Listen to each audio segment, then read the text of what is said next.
Tayo guys ay magbabangi ng isda para tayo makapagbangi. Magbabaga muna tayo para may baga. Maglalabon muna tayo ng saging na saba. At habang hindi pa luto ang ating saging na saba, tayo ay naghahalbos muna ng ilang pirasong manok para ating ipiprito mamaya sa mga junakis at hindi yan nangangain ng isda. Ayan, napakalinis na ng ating nilabong saging.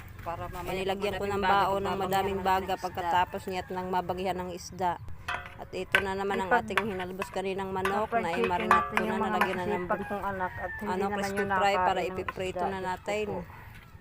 Dahil ang ating kabali ay mainit na, ilalagay na natin ang ating manok at nang mailuto na. Pinagsalangan ko ng saging na hinog para magtabaga. Ay awa kung aabot pa sa oras. Pagsama-samahin na natin ari din sa kawali, ari din na may iluto lahat o di isa nang lagay ng isa na ring luto. Di na pa palit-palit, sayang din naman ang oras. Kapasyahin na natin yan ng matapos na agad. Kainit na ng mantika ay nabulak na eh. At fast forward tayo guys, luto na ang ating manok na prito. At atin namang ibabangi ngayon ng isda. At sa dami ng bagang yaan, kahit pa yung iyong talampakan ng ipatong diyan ay pihong luto din yaan. At sa bagang yay, ay awang ko pa naman.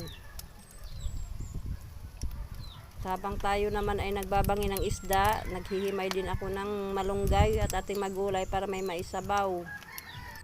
Dahil nakaw, ay mag-uungol yung ating magtatrabaho, kakain mamaya ng tanghalian ay walang sabaw.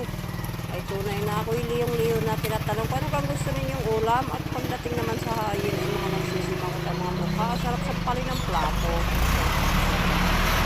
Ari naman ay hindi puro malunggay. May pinitas din akong ilang piraso doong sitaw at yung talbos ng alugbati ating lalahukan.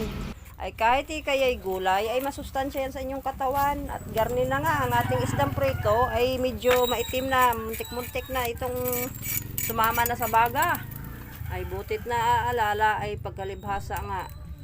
Ay luto na rin ang ating nilutong gulay at manok. Are ang ating sausawan at di mawala ang sele. Makakakain na lang tayo ngayon ng tanghalian.